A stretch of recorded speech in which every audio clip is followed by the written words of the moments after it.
Hey guys, it's Thomas here and welcome back to my channel and welcome to a brand new park building series.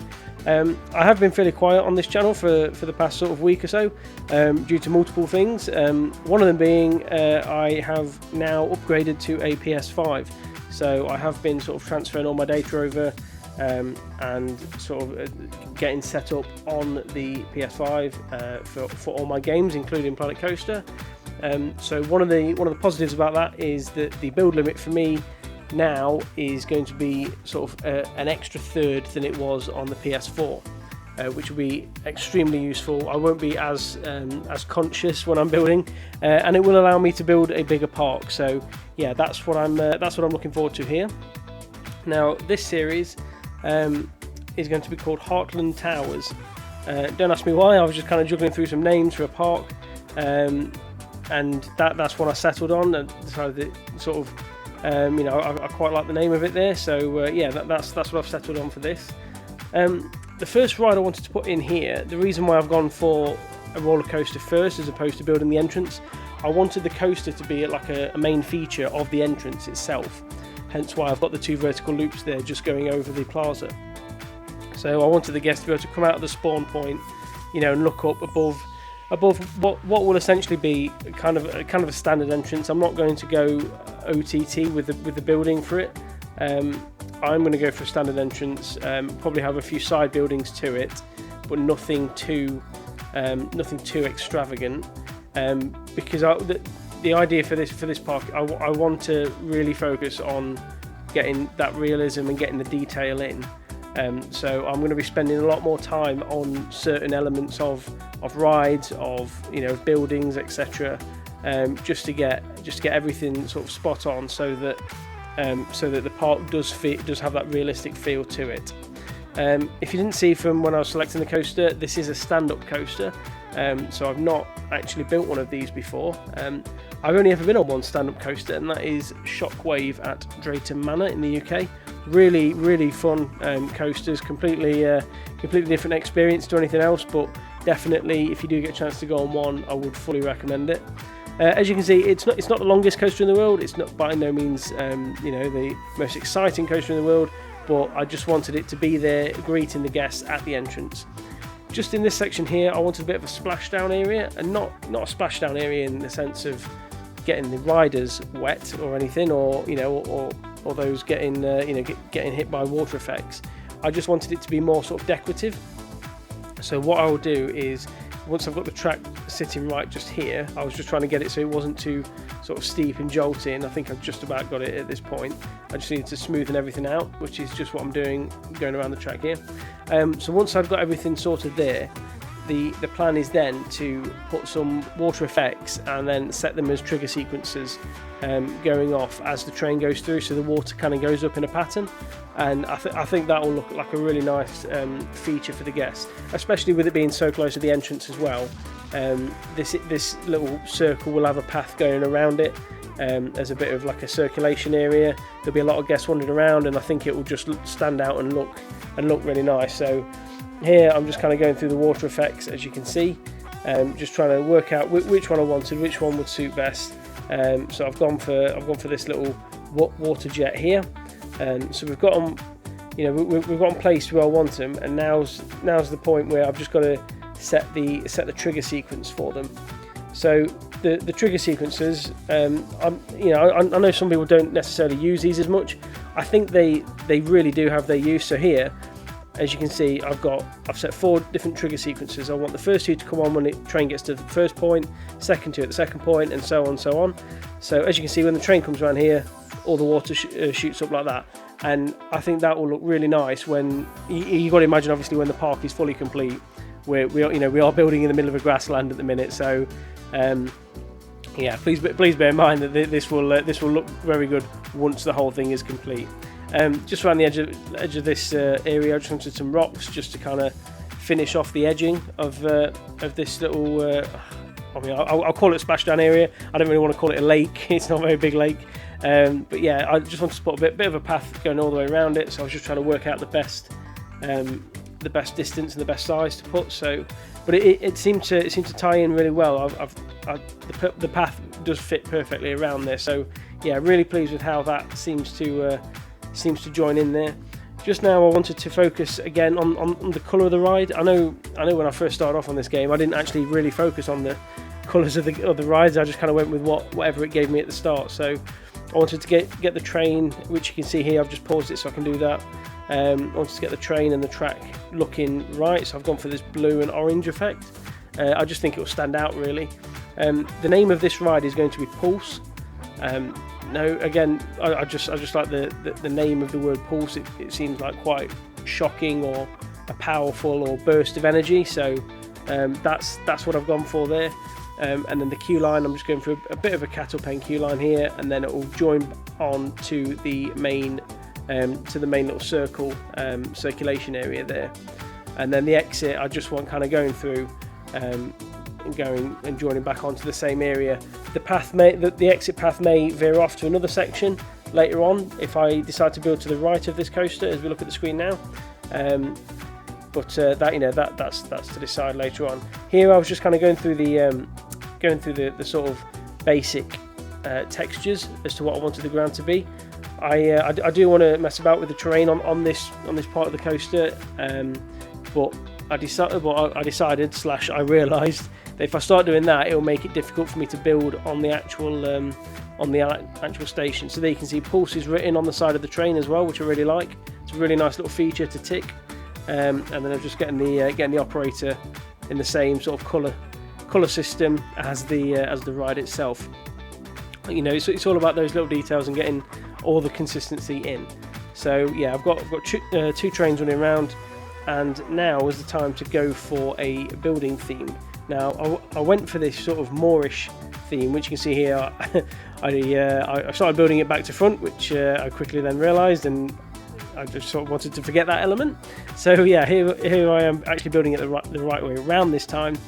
And yeah, I thought this building style kind of fitted really well. I don't really know what sort of theme to call it, because it's not quite like a temple theme. It's a bit like I get a sort of Moroccan feeling to this building, and I do quite like the way that the way that it comes across here. So I just wanted to make sure that no guests were going to fall off that edge there, but the rest of it I was going to leave fairly open. So the bit around the track there, I just needed to get rid of the collision on this point. Obviously because I've just changed consoles, the settings go back unfortunately, so I'm having to just do that as I go along. So just here I'm just kind of filling up the supports, because I've obviously started it in the air. I wanted to get the whole building base set up. But the building isn't just going to be a square box. The main shape of it is, but the roof and the wall decorations will be will be heavily themed. So here I was debating putting wooden doors on, to launch out, but they didn't really fit. I was looking for decorations to fit inside the station. So here I've gone for some ivy to hang on the walls. So I'm just kind of going through the different sets of ivy. Although it looks quite repetitive at the minute, the more layers of ivy that I put on from the different types of scenery that are in the game, the more realistic and the less repetitive that it looks. So yeah, that's what I've gone for there. So at this point I was just moving on to the roof. Now what I wanted to do with the roof was to have wooden beams going across so that I could hang lights off of it. So at this point I was just kind of using the advanced rotate or advanced move tool to rotate the beams and just get them lined up, so that I could kind of build a wooden frame really from the top. So here you can see I'm just using the move snap tool, which it can be an annoying tool, but at the same time it can be incredibly useful if you're trying to make something perfectly separated. If you are going for repetitiveness, it is a perfect tool to use. So here you can just see I'm just trying to line up these beams to get them spot on, which I just about managed at this point. And there, so there's my ceiling frame fitted with the ivy on the wall, and the station already is looking, is looking quite nice. So at this point, I wanted to have a look at lighting to go on. I was debating a few different types of lighting, whether to hang sort of wall lights from the ceiling, but I didn't really like that idea, whether to hang chandeliers. In the end I went for these sort of lanterns, and I just kind of fixed them to the beams here going across. Again, using that move snap tool just to fix them all in so that they all stood, you know, equally apart. And I think it does work really well. So as you come in there at night time, there's the station. I think I do think the colours there with the colour of the walls, the green of the ivy and the lights, it is a really nice little mix going off.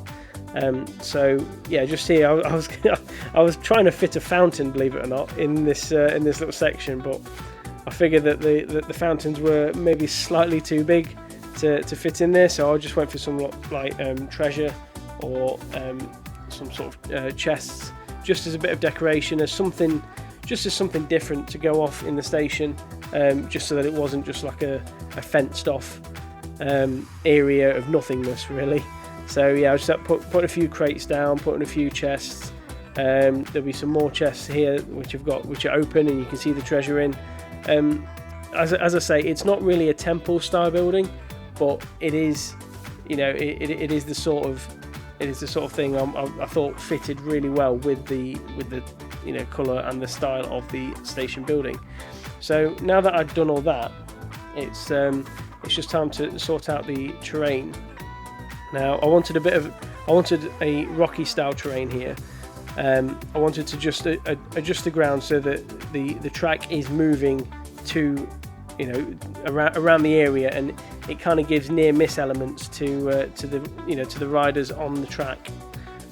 So I'd sorted that out. I don't want to do too much around the other half of the ride, because obviously that is affecting the main entrance, and I only want the terrain to be affected on this side of the coast, if that makes sense. And then at this point, I'm just putting the roof on.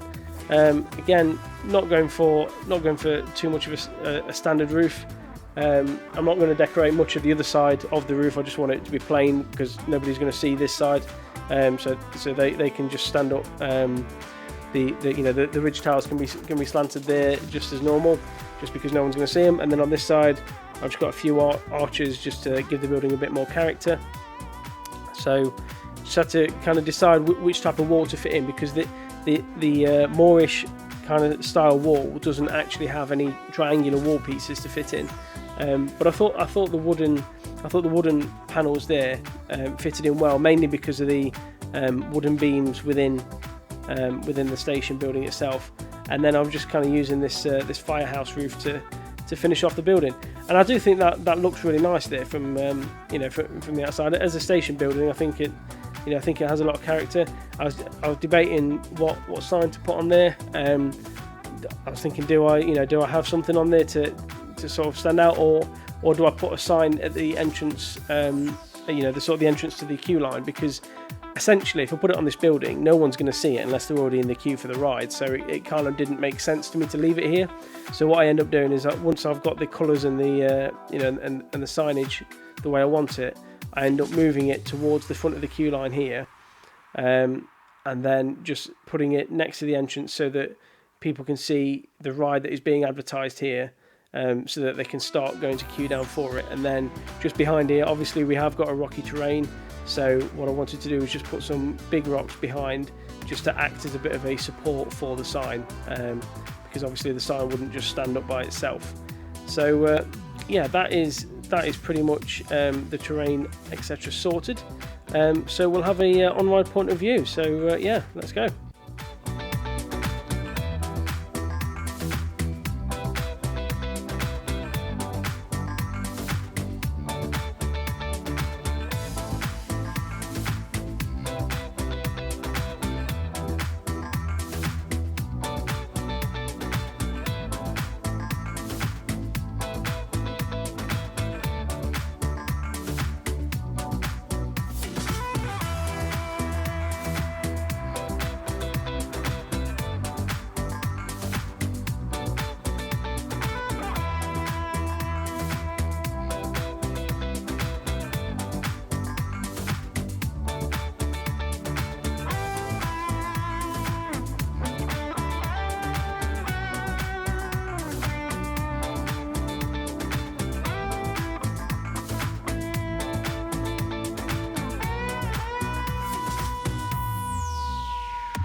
And there we go. So that is Pulse. There is more work to be done on there. There's the queue line work, there's trees to add, there's rocks to add, there's so much more. There's decoration through the half, so there is a lot more to come up. But I didn't want to put too much into the first episode. But yeah, that is the start of Heartland Towers. I hope you enjoyed that. And I'll just leave you with the sight of the coaster as the guests come out the tunnel here. If you did enjoy, please subscribe if you are new, and I shall see you in the next video. Thank you for watching. Goodbye.